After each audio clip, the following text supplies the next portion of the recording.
हे रत्नागिरी जिल्ह्यातील दापोली तालुक्यातील उंबरले बस स्टॉप इथून रस्ता सुरू होतो.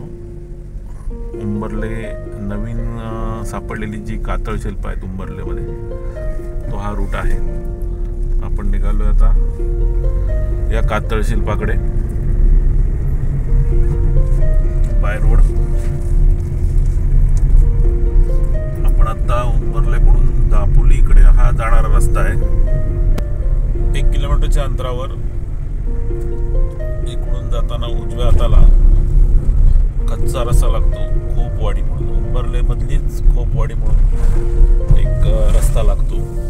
त्या रस्त्याला आपण वळणार आहोत. आणि जर दापोलीकडून येणार असेल तर साई द्वारकाच्या पुढच्या बाजूला एक साधारण 400-500 मीटरवर हा डाव्या हाताला लागेल दापोलीकडून येताना. आणि दापोलीकडून येताना खोपवाडी.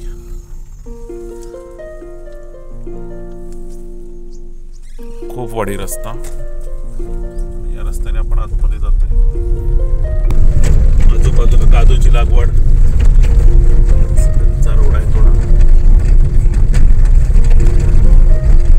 वर सड्यावर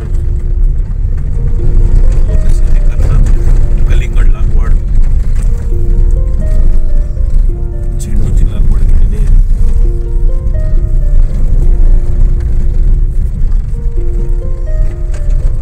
उंबरले गावच्या थोडस वरच्या बाजूने हा रोड जातो.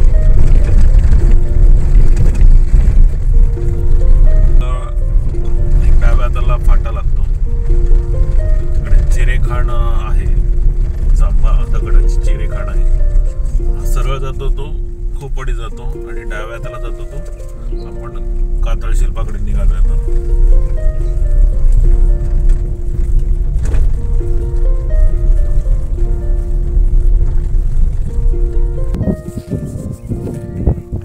आणि आता आपण फायनली जे आपण म्हणतोय कातळ शिल्प त्या स्पॉटला आपण पोहोचलेलो आहोत.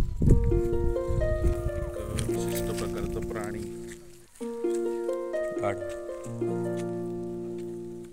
गाढव शेप असलेला प्राण्याचं शिल्प आहे.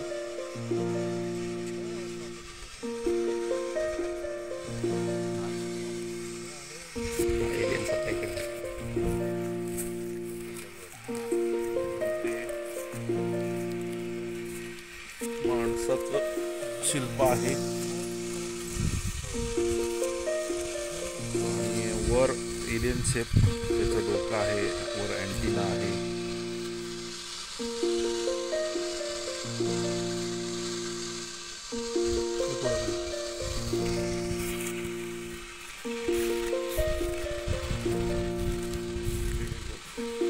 गाढव खरं कसं लिहिलेलं आहे. इथे सुद्धा प्राण्याचं चित्र आहे.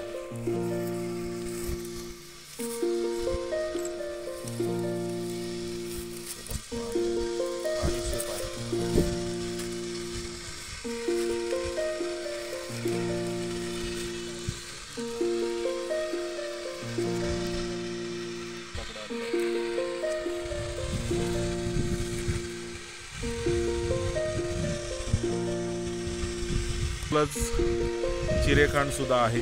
चिरेखाण बॉर्डरला जवळजवळ पोचलेलीच आहे. उत्खनन झालेलं आहे. जांभा दगडाची चिरेखाण सुरू आहे. आत्ता त्याचा आवाज सुद्धा येतोय आपल्याला. काही संशोधक सुद्धा इथे आलेले आहेत, त्यांचा अभ्यास चालू आहे. तर ह्याच्याबद्दल थोडीशी उंबरले गावातील आम्ही लोक लहानपणापासून या इथे येतो. पण खरं आहे इथं काय होतं, ह्याचं नाव काय आहे जुनं, तर थोडीशी माहिती उंबरले गावचे नागरिक आहेत रामचंद्र नारायण काष्टे थोडीशी माहिती देतील. आम्ही सुद्धा लहानपणापासून बघितलेलं आहे. तर काय नाव आहे या जागेला, आपण काय म्हणून ओळखतो? नमस्कार. या जागेला गाढव खडक म्हणून सर्व संबोधतात आणि पूर्वापार गाढव खडकच म्हणतात. हे जे आपण दृश्य पाहिलं ते एलियनसारखं, तर त्याला आमच्याकडे इथं न्हावी म्हणून संबोधतात. न्हाव्याचं चित्र असं आहे. आणि दुसरं आपण जे चित्र पाहिलं ते गाढवासारखं चित्र आहे, म्हणून त्याच्यावरूनच आपण याला गाढव खडक पूर्वीपासून जे आमच्या आजोबा पंजोबा जे आम्हाला सांगत आले व हे गाढव खडक आहे. तर ते आता एलियनसारखं जे दिसणारं चित्र आहे तर ते आता न्हावीचं आहे की गाढव खडक आहे की कोणतं इतर माणसाचं आहे, हा एक खरा तर संशोधनाचा विषय आहे. त्याचप्रमाणे तर डाव्या बाजूला एक विहीर होती, तर ती आता खाण असल्यामुळे ती बुजवण्यात थोडक्यात आलेली आहे. तर आपण जाऊन पाहूया की आता विहीर दिसते का. बाजूला असे दगड भरपूर प्रमाणात होते आणि आमचे पूर्वज जे आहेत तर त्या पूर्वजांचं असं म्हणणं होतं की ते